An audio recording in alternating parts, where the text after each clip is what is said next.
Just wanted to give a brief overview of our escapades and just want to mention how proud and honored I am to kind of run in the circles of Josh Yoder. I mean, and when I say young man, he's, young dude out there really making it happen, standing up for what he believes in, but more so standing up for, the pilots, the flight attendants, and ultimately the flying public.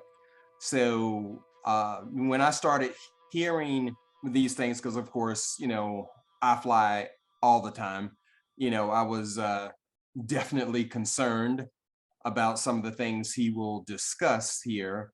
And that was one of the main reasons that I reached out to him, um, based on, you know, all the things that have kind of leaked out, of course. Unfortunately, well, I would say 99.9% of it has never reached the main airwaves.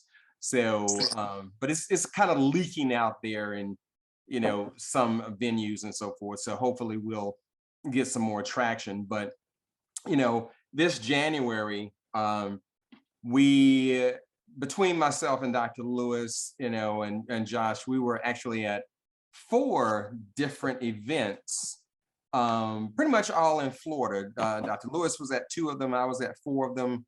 The first one was an invite only, that preceded the Warner's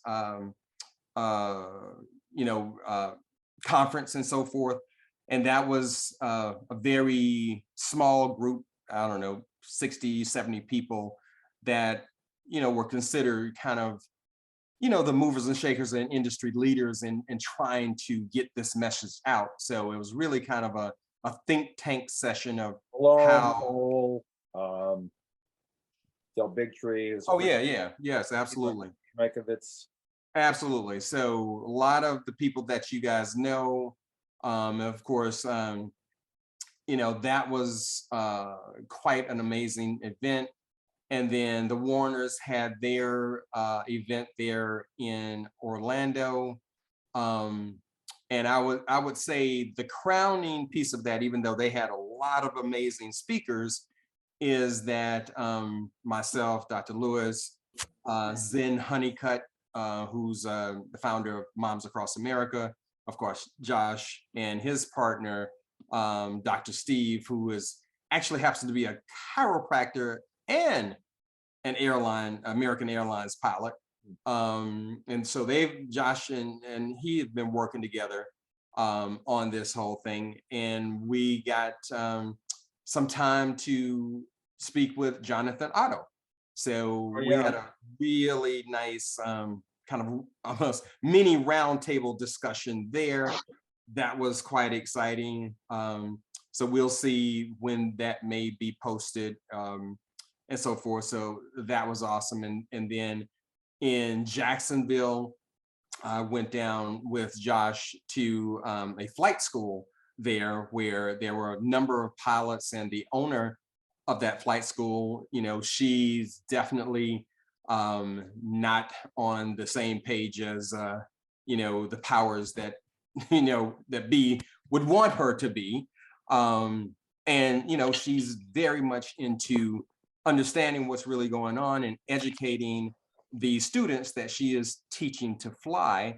And there we also had Dr. Judy Mikovits. We had Dr. Thomas Levy, who most of you know, he's a cardiologist, wrote 16 books. Dr. Artis, Dr. Ryan Cole, of course, Josh was on the panel. So that was an amazing event to kind of mingle with the pilots, some that have had the shot, some who have not, and really start to educate them.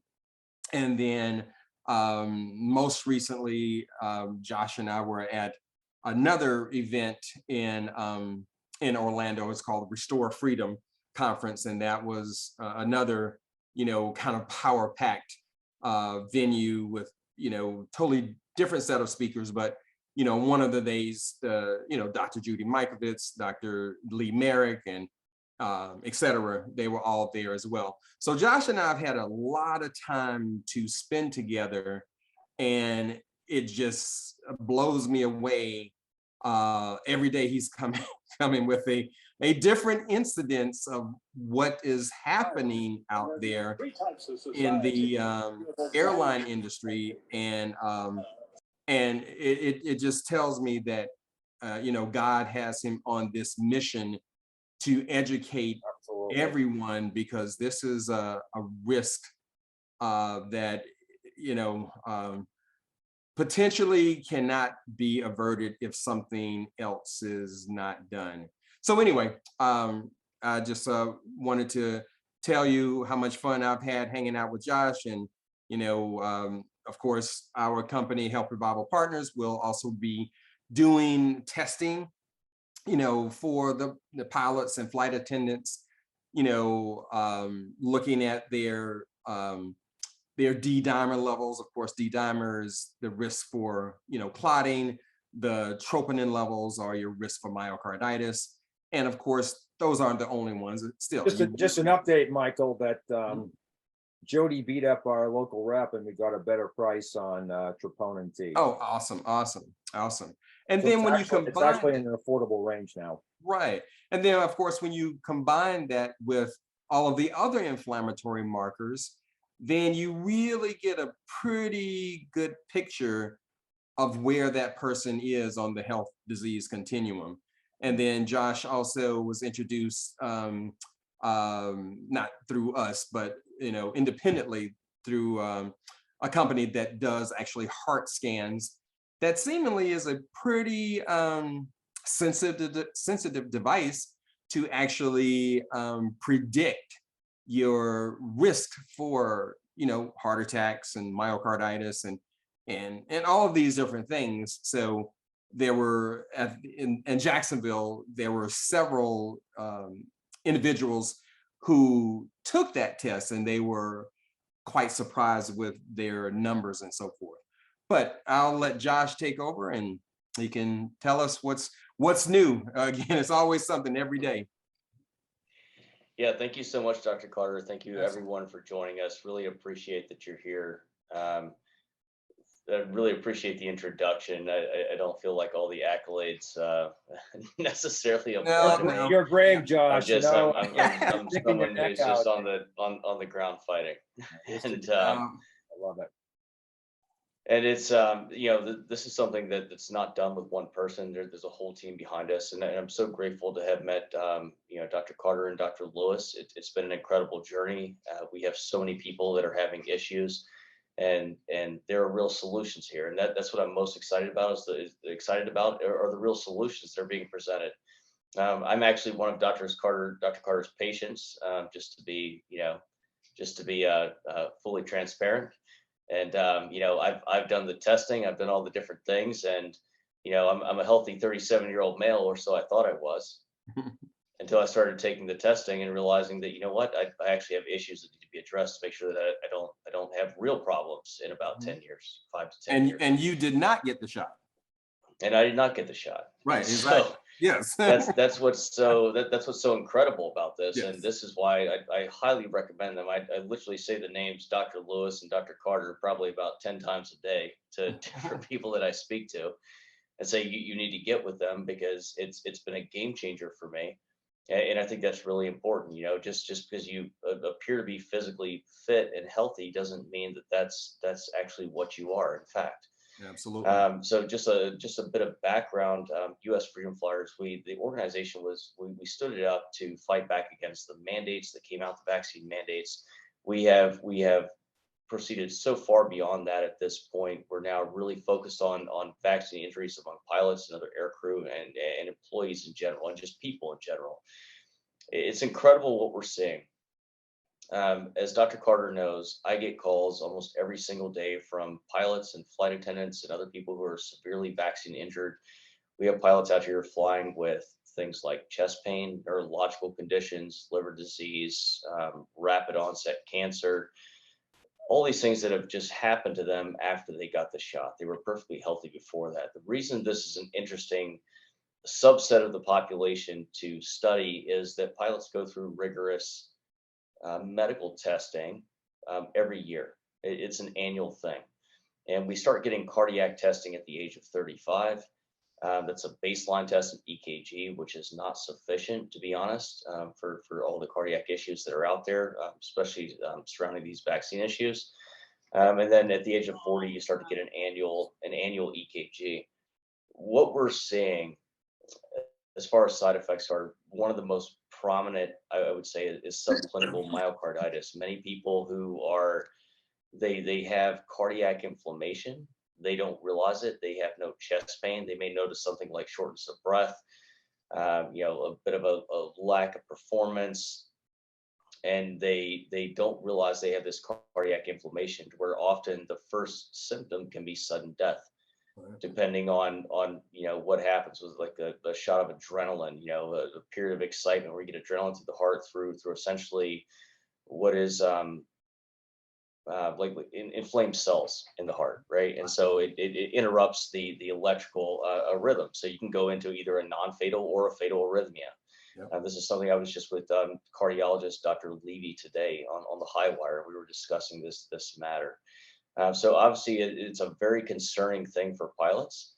And we know that if myocarditis, especially the subclinical cases where you have no symptoms, if there's no treatment, it has a 20% mortality rate within 2 years and a 50% mortality rate within 5 years.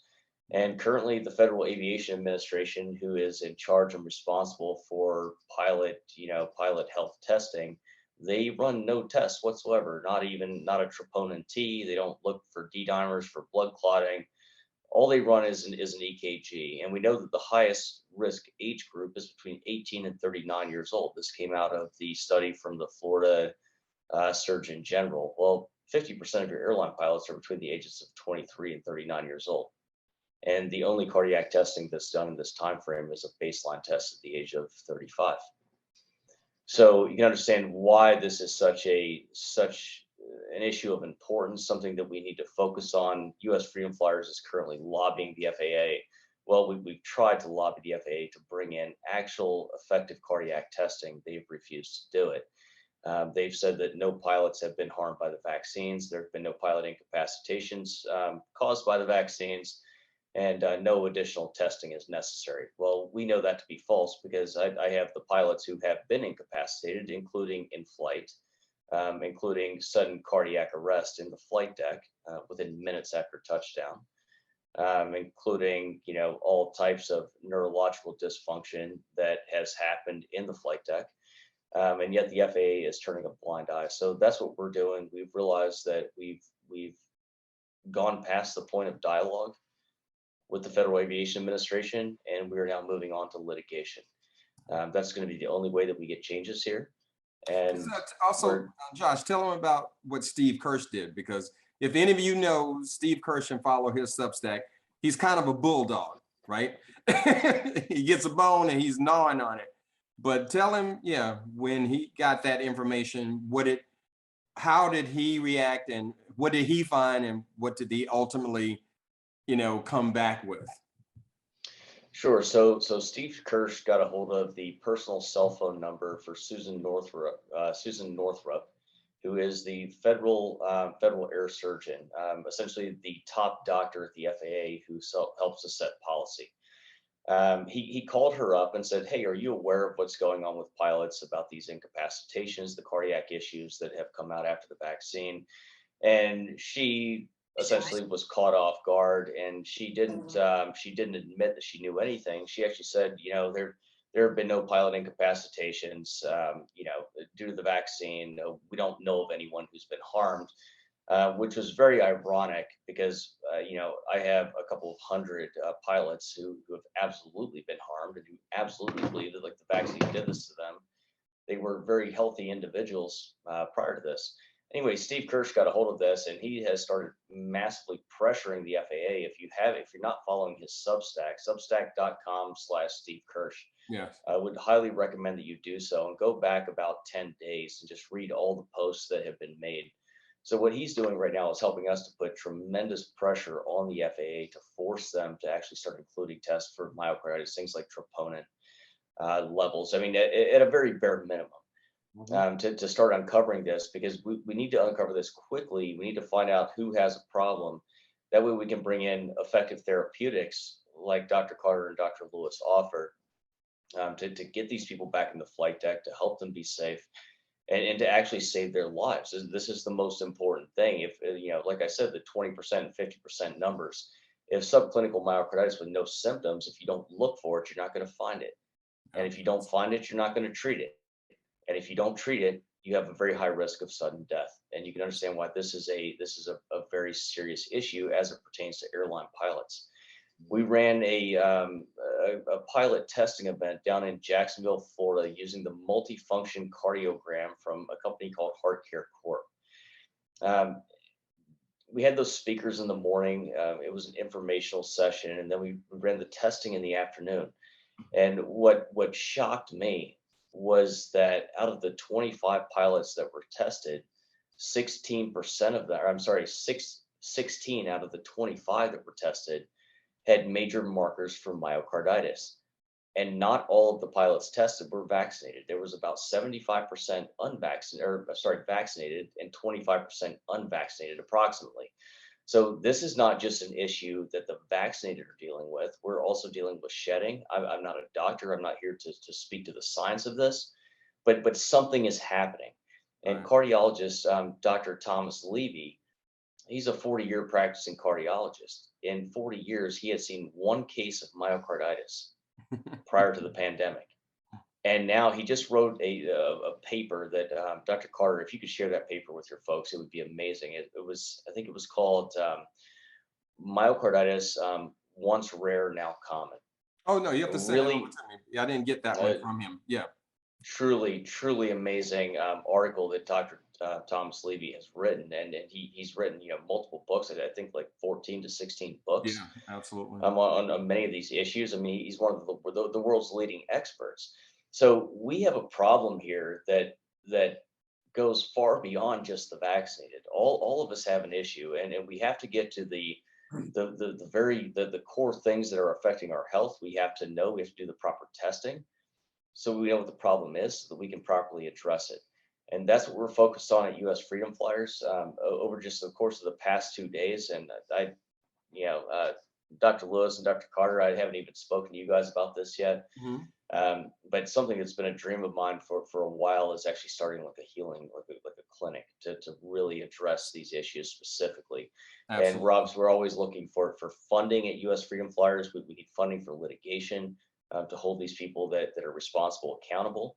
And so what better way to do it than by starting a clinic that's owned by the nonprofit, bringing in the world's best experts into that space to not only provide the solutions for the people who are being harmed, but Absolutely. also to then help fund the nonprofit, to do something that would be foundational, and I think would really have a dramatic impact on where we go from here.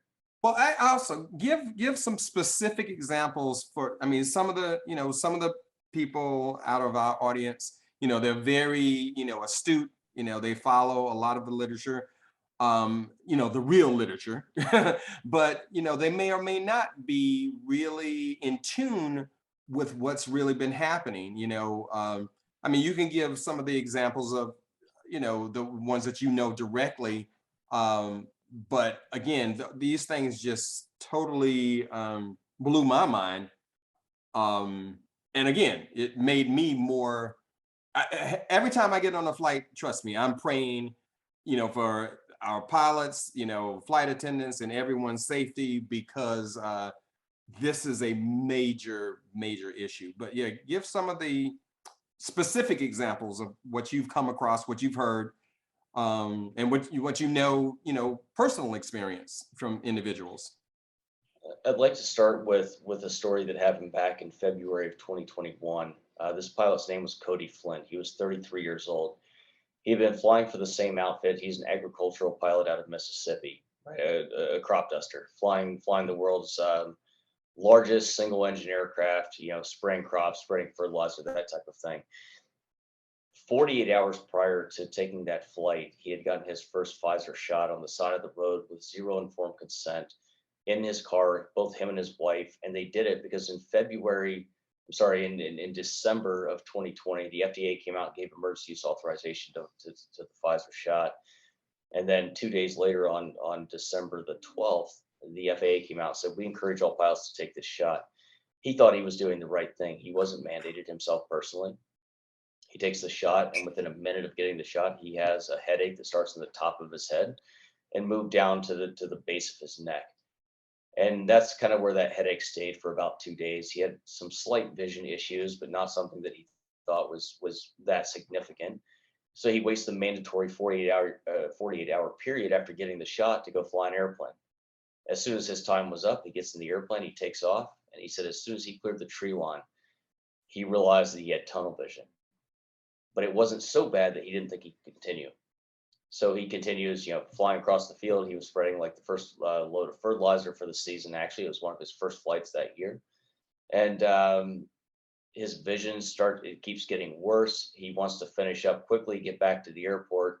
Well, as he's flying away, he's coming up to a set of power lines. He goes to pull up over these power lines. He's at about 50 feet above the ground, pulls up to about 200, 250 feet. Both of his inner ears ruptured at exactly the same time.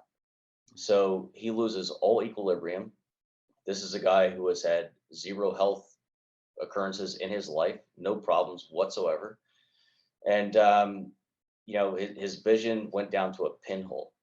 He couldn't see anything. He was going to try to land on a 4-lane highway that was there, realized there were cars on that highway. He didn't want to kill anyone else. So he parallels the highway in hopes that when he crashed, that people would see him. And then he blacked out. He doesn't remember anything past that point, until the point where he's being pulled out of the aircraft by the ground crew back in his normal parking spot at the airport. No idea how he got back there.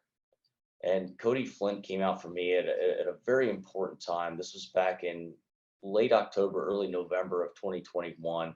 I had been out there speaking about pilot vaccine injuries that were occurring. I was attempted to be discredited by the airlines and the unions, who were doing everything in their power to make me look like a kook. At that time, Cody Flynn, I was on Tucker. I think I was on Tucker in late October of 2022. He was recovering from one of the surgeries from repairing his inner ears, and he saw me on there. He reached out, and Cody then joined me in the media, which was amazing. He started telling his story, and what Cody did is he inspired other people, other pilots who had also been severely damaged, to start coming forward. Then Greg Pearson, who was he's a major airline captain. Greg saw Cody's interview, and then Greg came forward. He said, look, hours after getting my first Pfizer shot, I went into atrial fibrillation, almost died.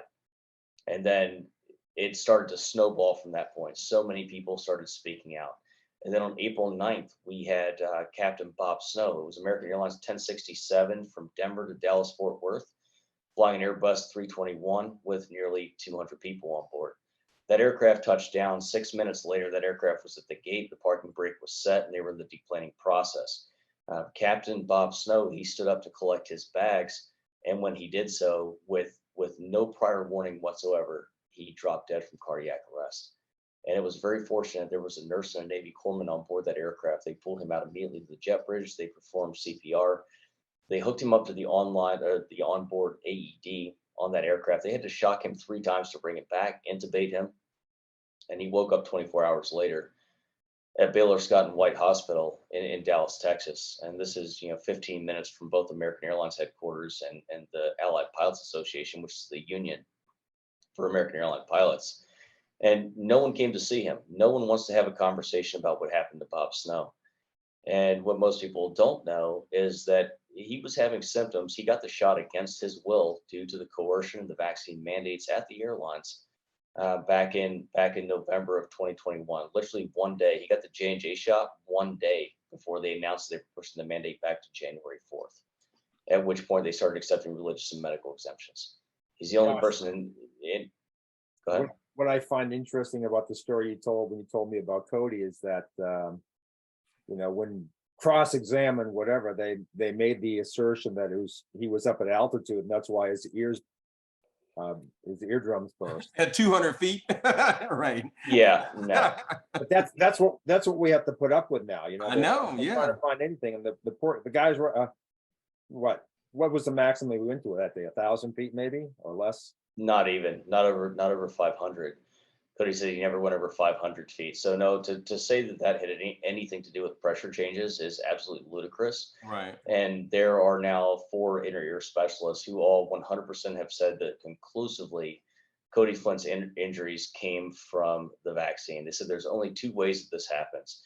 It's either vaccine injury or it's massive head trauma, Mm, especially for both of the inner ear fascias to rupture at the same time. And so right. he obviously didn't have any head trauma.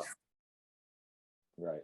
Absolutely. So, going forward, I mean, these are just a few of the cases. There are so many more just like them. Just in the past 7 days, I've had 8 pilots now reach out to me. 2 of them have lost their flight medicals. One Mm, of them was a 23-year-old pilot, Sierra Lund, who also owns an aircraft brokerage company. She's currently in having treatments out in Wichita. She's getting very high dose of vitamin C, NAC, many different things that she's doing out there. Is that the Reardon Um, Clinic or what? Where the is? Red, yes, the Real Clinic. Yeah. the Red Clinic. That's a Yep. good place to start. Yeah.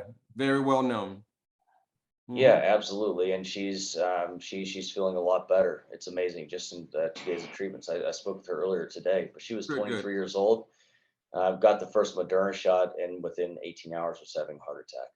Yeah. And she actually called me when Dr. Carter and I were at the conference in Orlando. Yeah. My phone rang. Yeah. I always answer my phone with unknown numbers because I never know who it is. And it just turned out that that day it was Sierra Lund, who had Yeah. developed very severe myocarditis, like one of the most severe cases. And so she's being treated now with a protocol that we believe is going to help a lot of people. Yes. And Dr. Carter is working with numerous people now, and it's going to continue to grow because there's such a need out there, and this is why we have to make this a priority. If we don't make this a priority, we are going to lose the aviation industry. There's Yes. not going to be enough people to fly you. I mean, you already see what's happening with schedules. It's a disaster, and it comes from a variety of components. It's not just vaccine injury. There were other factors, and there are other factors involved here as well. But vaccine injury is one of the things that were never accounted for. Right. And if we don't do something to fix it, we know that where these people essentially fall in the health disease continuum, Yep. you know, is going like they're going to be dying of cancer, of heart disease, of liver disease, Absolutely. all these different things. So That's the this is big why thing. it's so important. What's interesting about this disease or this whatever's being caused by the spike protein is that sometimes it's acute and sometimes it's chronic. And Right. Yeah. the long haul, that's clearly chronic, low grade, or some hybrid between chronic and acute.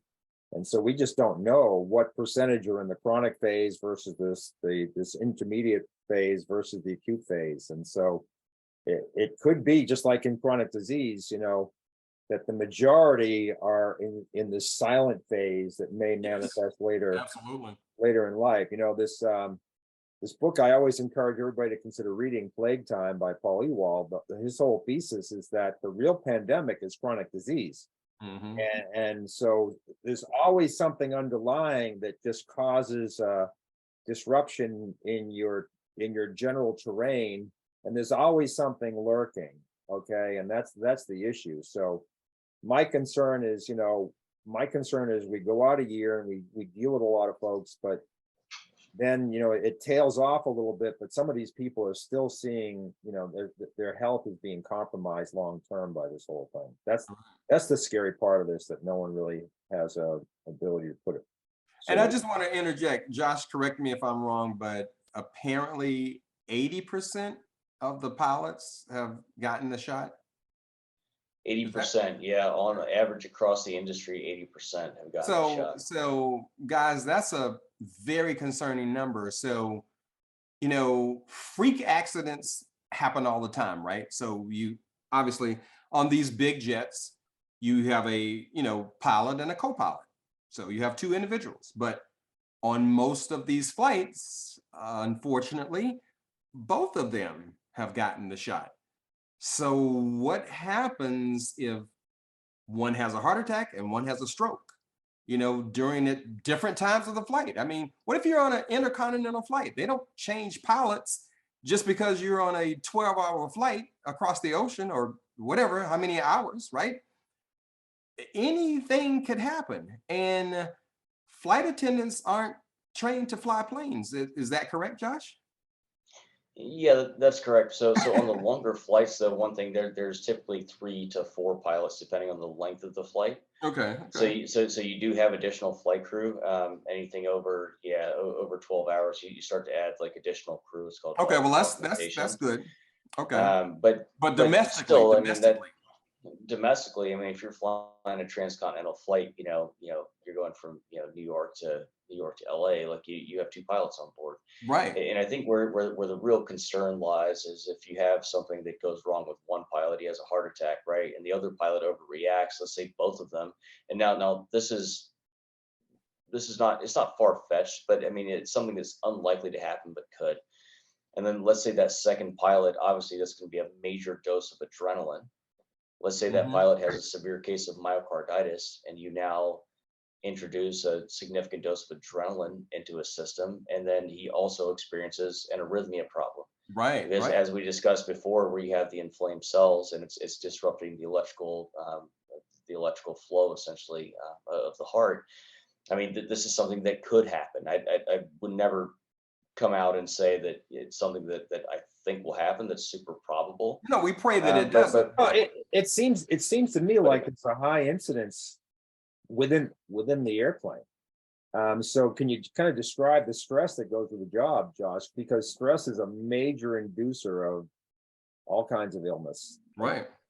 Absolutely. And I mean, from a stress standpoint, I mean, myself, like I've flown tons and tons of red eyes, right? So I'd fly out, one day out to California, from Charlotte, North Carolina or New York, and then, spend about 30 hours there, wake up at, you start a flight at like, 1 a.m. Oh, right. California time Yes. and fly back, right? So terrible hours. So you put that, I mean, that's obviously very hard on your health to begin with. So the level Yeah. of chronic stress that you're dealing with, and then you add that with cardiac inflammation. Mhm. You're now at a very high risk factor of having something more severe happen to you.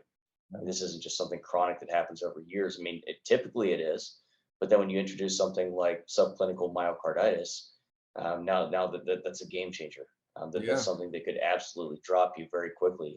Lack of sleep, very irregular schedules, really crappy food for the most part, and just the general stressors. And so, I Absolutely. mean, this is what we're concerned about. We have to get these people back into like being part of the healthy population, and the And only and way to do also, that is to well, uh, also, what kind of struck me, at the flight school. I mean, she's training guys who are flying single engine or double engine airplanes or whatever, but it's single just pilot. one pilot. Yeah, So what happens when that one pilot is in that plane? Then, like she said, that plane is going down into somebody's house, somebody's building.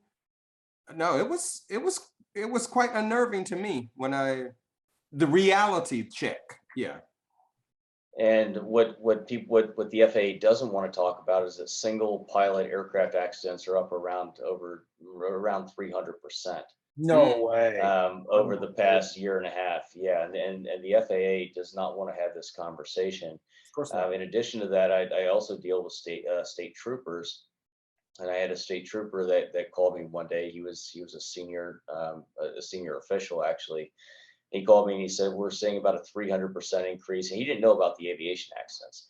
He said we're seeing about a 300% increase in fatal car accidents. He said we believe Hmm. that most Yeah. of these subjects were dead before they actually Right. experienced the crash. And so Absolutely. it's really interesting to see that this 300% increase number keeps surfacing on a lot of different levels. It's aviation, it's cars. I've also heard some of it like in the shipping industry.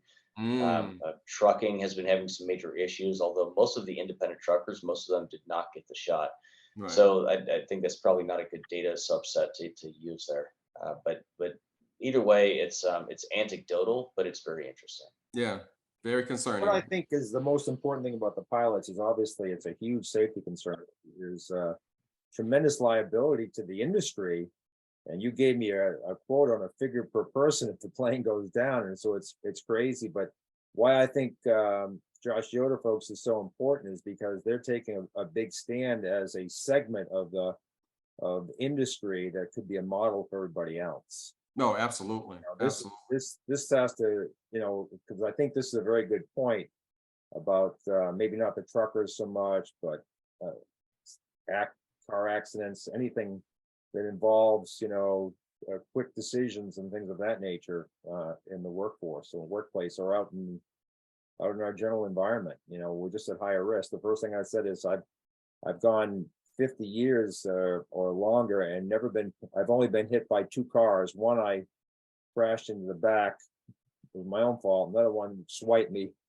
But now I got to be thinking about what's going to happen to all these drivers as they go by. Right. I mean, even mental clarity makes a difference in some of these. Absolutely. So it's Mental clarity is a big thing. I mean, especially looking at things like ischemic strokes and whatnot. Mhm. I have a very personal friend who's exactly the same age as me, and he's a pilot for a major U.S. carrier. And he sat down, he got both Pfizer shots, and he sat down on the flight deck one day. And he was telling me he was having like memory lapses, these issues to where he just for 5 minutes he couldn't focus, like didn't know like what he was doing. Essentially, sat down to do the pre-flight inspection in the flight deck. He said he looked up at the overhead panel. We go through all the switches and everything, make sure they're like in the correct locations.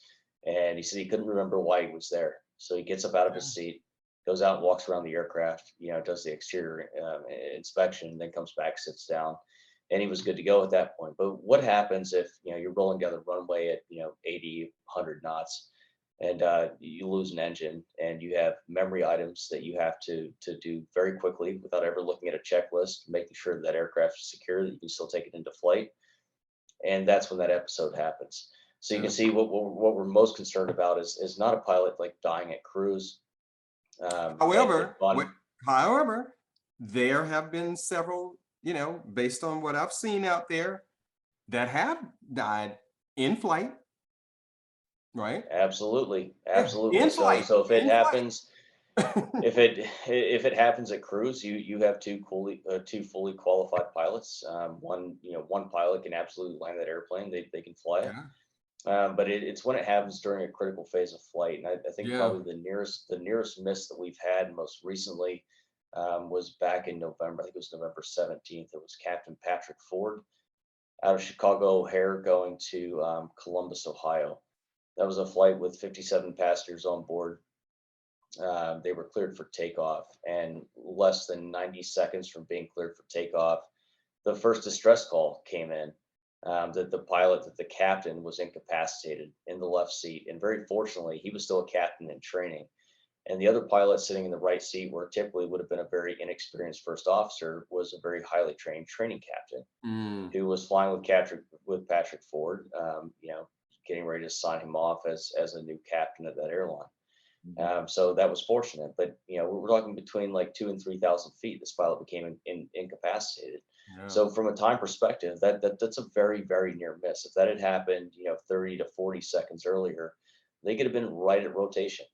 That Mm, aircraft, I'm told by a passenger, went into a descent in a bank, and then was obviously quickly recovered, by the other pilot. But if that happens when you're just lifting off at 10 or 20 feet above the runway, that lapse in time, because there's time, first of all, to recognize that you have a problem.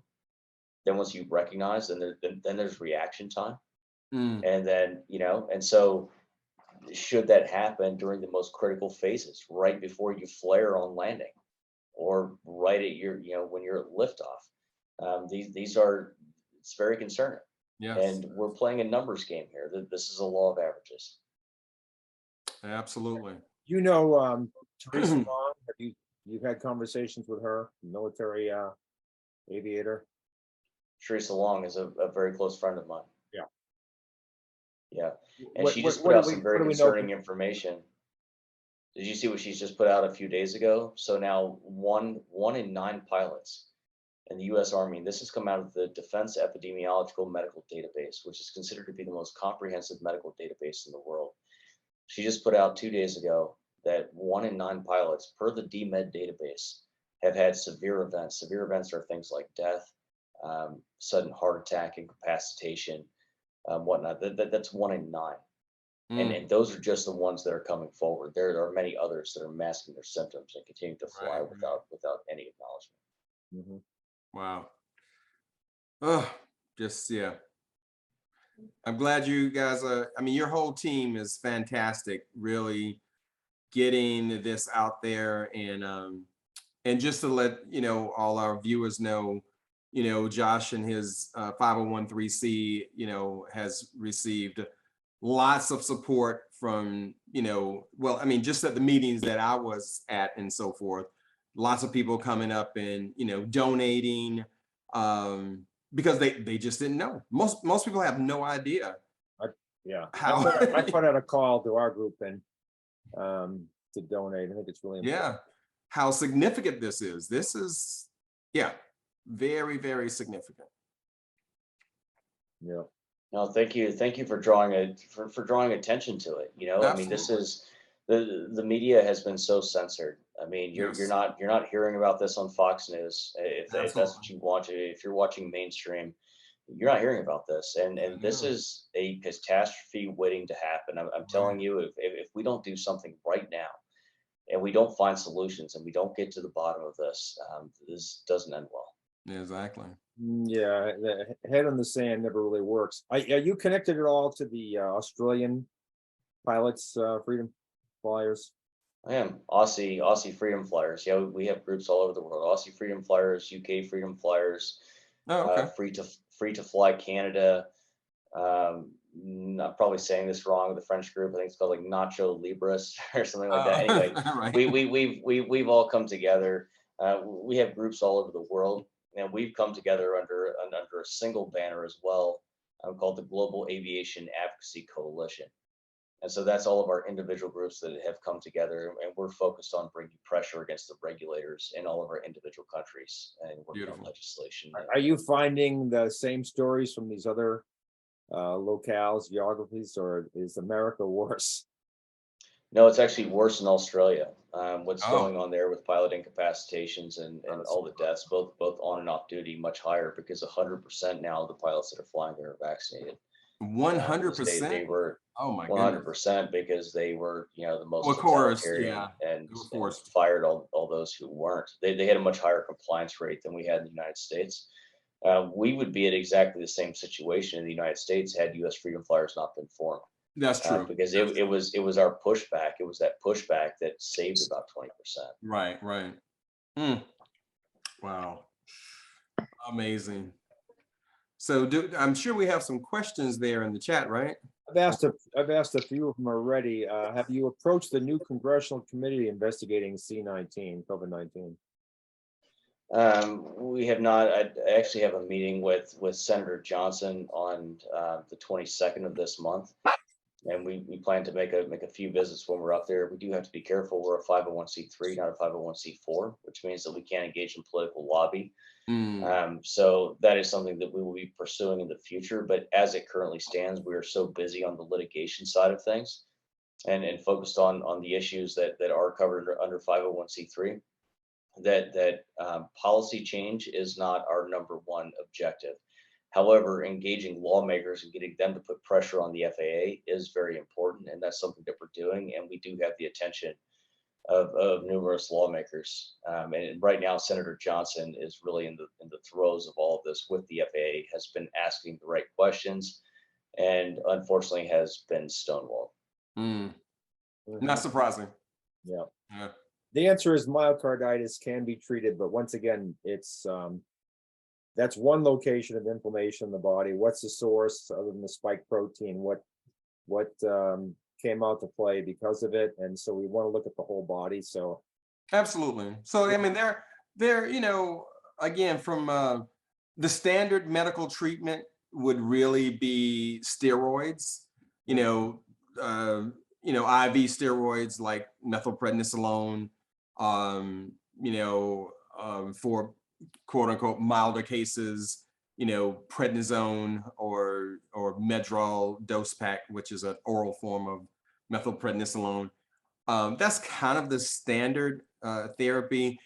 And really kind of depends on how bad it is, whether they are putting patients on other medications that help with congestive heart failure, because myocarditis obviously can lead to heart failure, right? So there's a whole spectrum.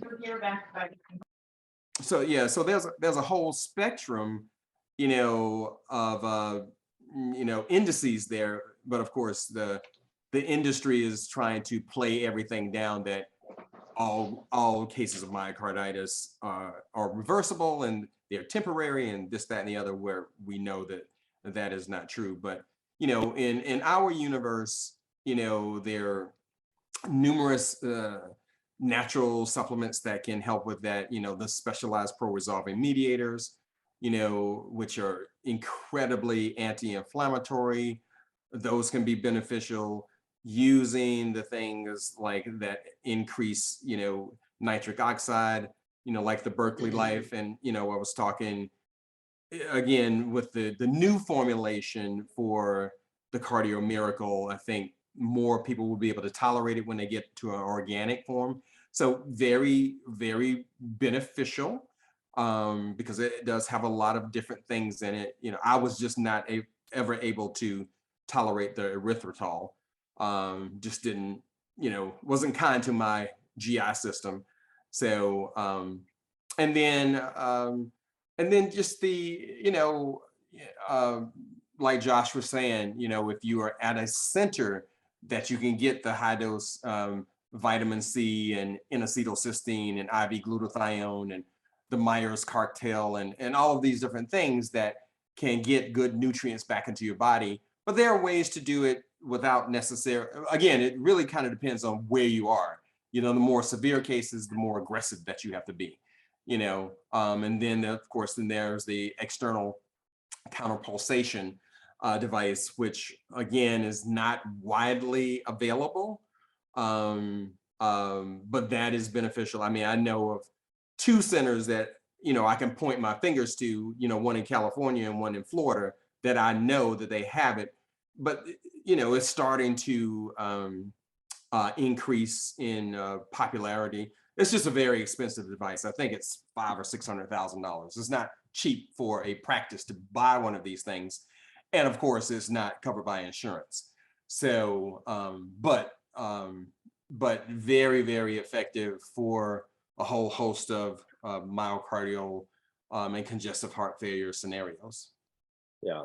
To answer your question, Celeste, I mean, D-dimer, troponin T, C-reactive protein, but we look at categories: metabolic, immune, inflammation, oxidative stress. In my case, I had very high ferritin and very low iron, and there was that was the reason for the oxygen sat issues. That should be looked at. Yeah, very high inflammation. Yeah.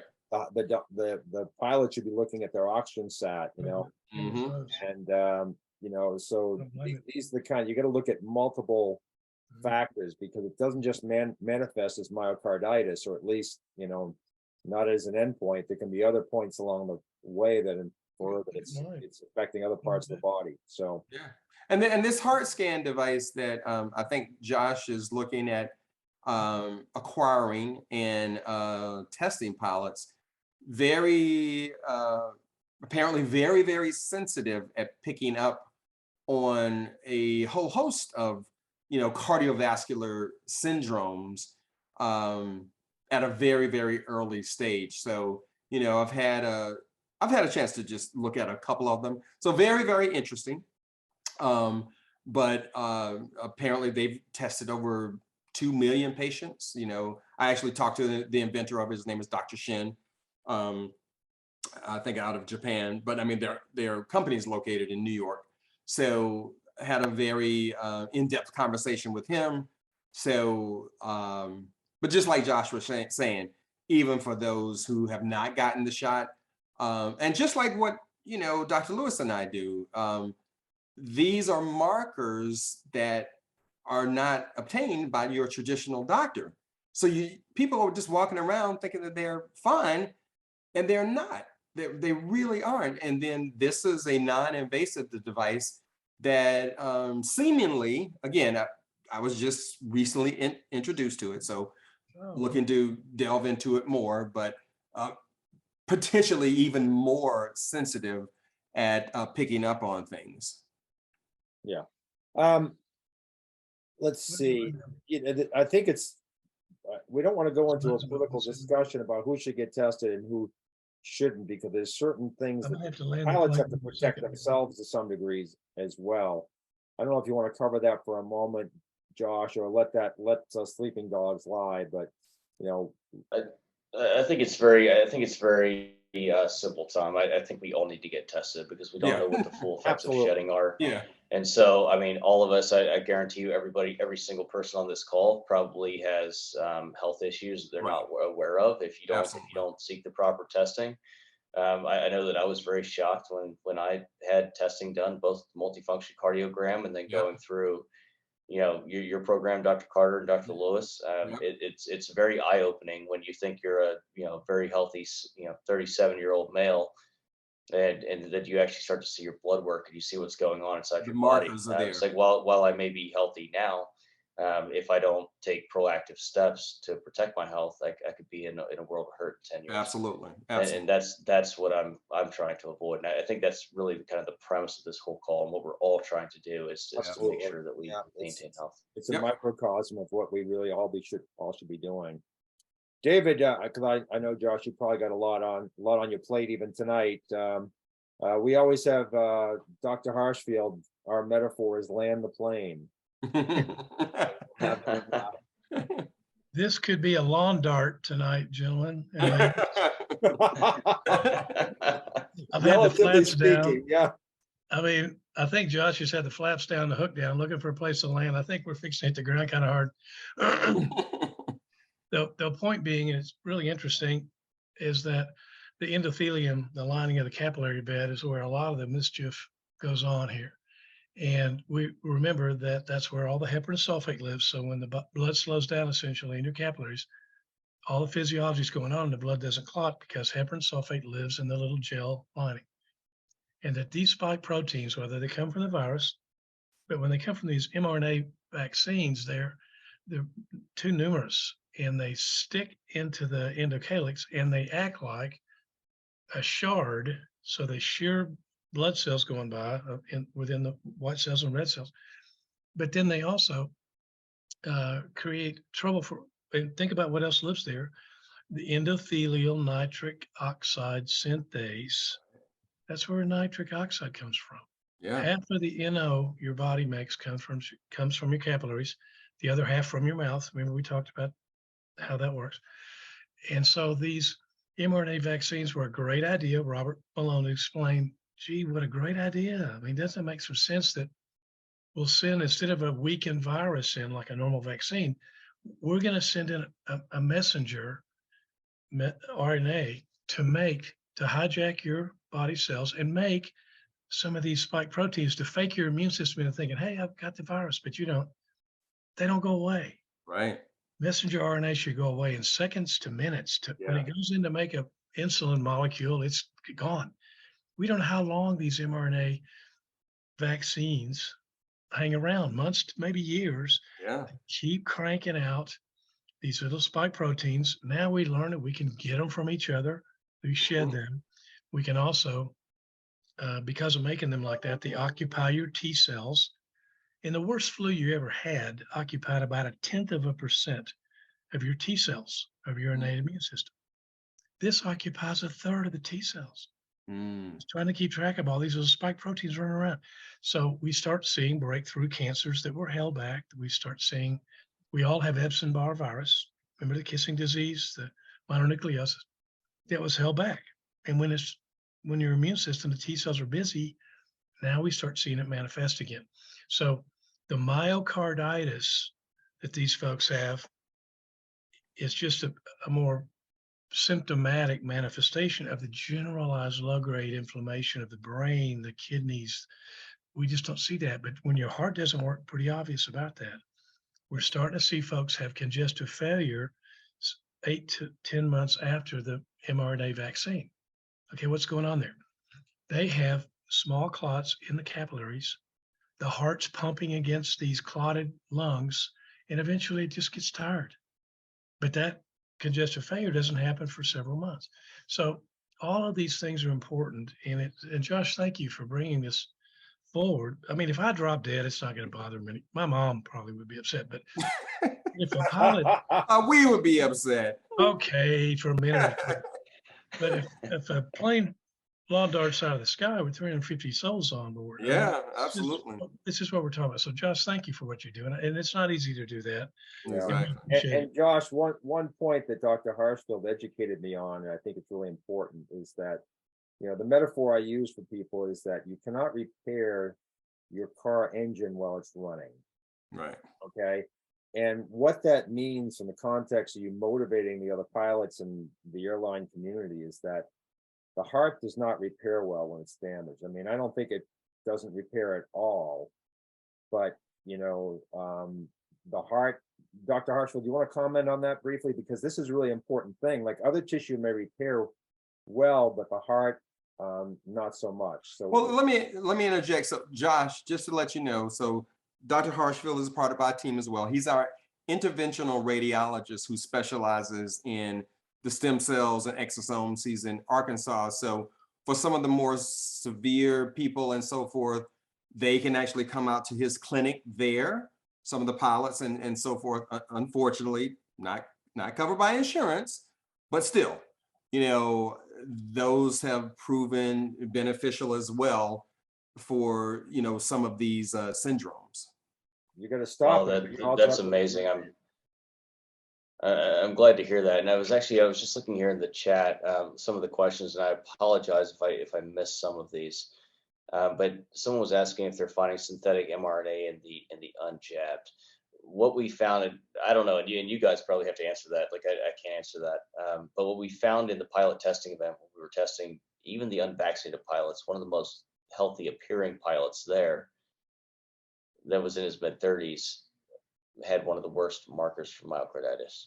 Oh, Yeah. It turned out to be one of the worst medical cases. So this is something that affects us all. Absolutely. Yeah, it's shedding the saliva and the air that you breathe in exchange. The thing, Dr. Lewis, about the heart is so interesting, is that it doesn't have very good stem cells, nor does the brain. But the other thing is the heart has its own electrical system. It's got cardiac muscle that acts as its electrical circuit. So when you injure a myocardial cell, you can injure the pumping cell. You also injure the electrical cell. And that pericardial lining, the pericardial, that gets inflamed. So the muscle itself, myocarditis, or the lining of it, pericarditis. What we've seen in some folks a couple of years ago, we're trying to reinstitute the study. When people get their chest cracked for a coronary bypass or what, valve replacement, when you close the chest back up, about a third get atrial fib. Some die from that. The anterior surface of the heart is where a lot of these electrical heart cells live. And then, of course, the surgeons cut whatever the vagal nerve. I mean, we lose a lot of attachment of our heart after surgery. We started laying a membrane of amnion on the anterior surface of the heart and then closing the chest. They didn't get atrial fib. So what we want to do is start injecting, telling the surgeons to do it, but if they won't, you can go through the interstitial intercostal space and inject some amnion along this pericarditis. Oh, nice. So now here's a way to slow it down. And like we know, most of the things that harm us from these infections and whatnot are not good inflammation. It's hyperinflammation. And so what this amnion does, it turns down the fire. Right.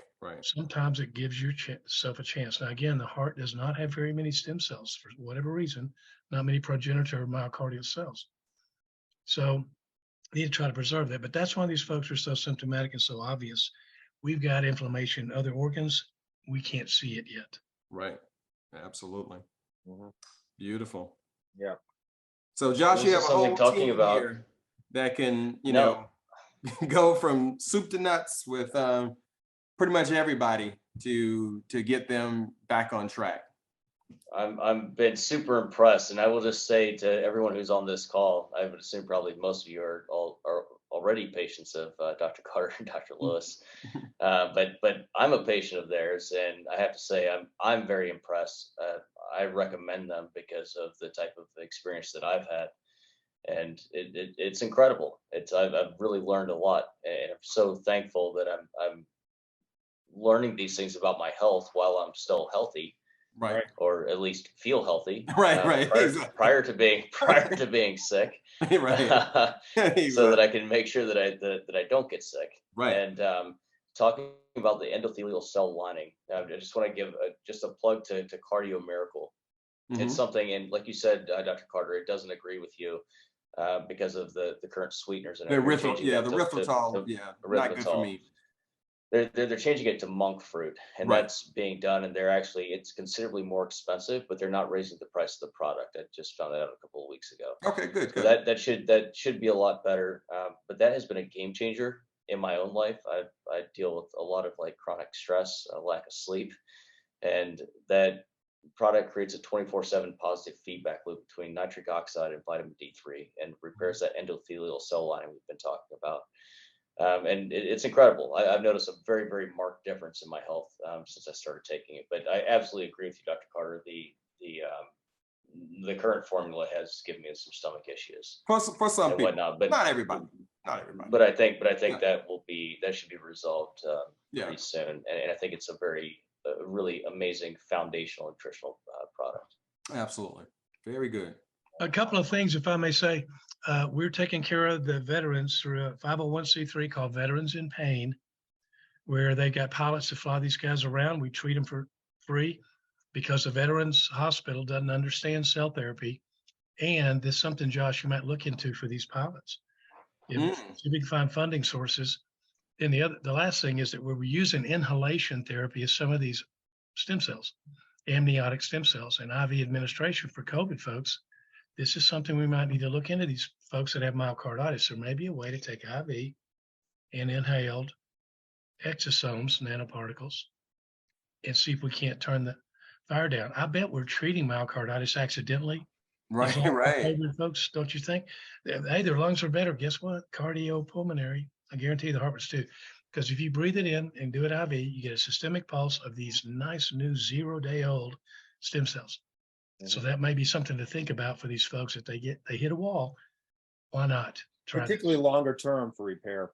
Oh, absolutely. Yeah, good point. Absolutely. And Dr. Carter, if you would please put me in, Dr. Harshfield, I would love to be in touch with you. Oh, yeah, absolutely. We currently have two military pilots out in Seattle that have very, very severe cases of vaccine injury.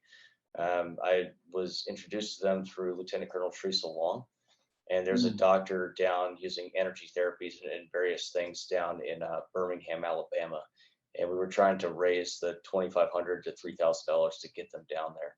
So whatever this charity is that you're referring to that's flying some of these people around, I would love to collaborate, and hopefully we can join forces. Awesome. Good work, Josh. Thank you, bud. Thank you so much, Josh. Really, really fascinating discussion tonight. Really appreciate that. No, thank you to all of you. Good. Well, we'll be in touch, I know. And thanks for the phone number this afternoon. That's we have to get this. We talk about the money that's involved as an impediment, but so we've got to find avenues to get some of these things either funded or otherwise covered. And so it's an angle we got to work on. And I appreciate all the contacts you've made for us. So Absolutely. all right, folks. Thank you very much. All right. Thank you. Good evening. Thank you. Thank you so much. Thank you, everyone. Okay. Bye. Thank you. Yeah.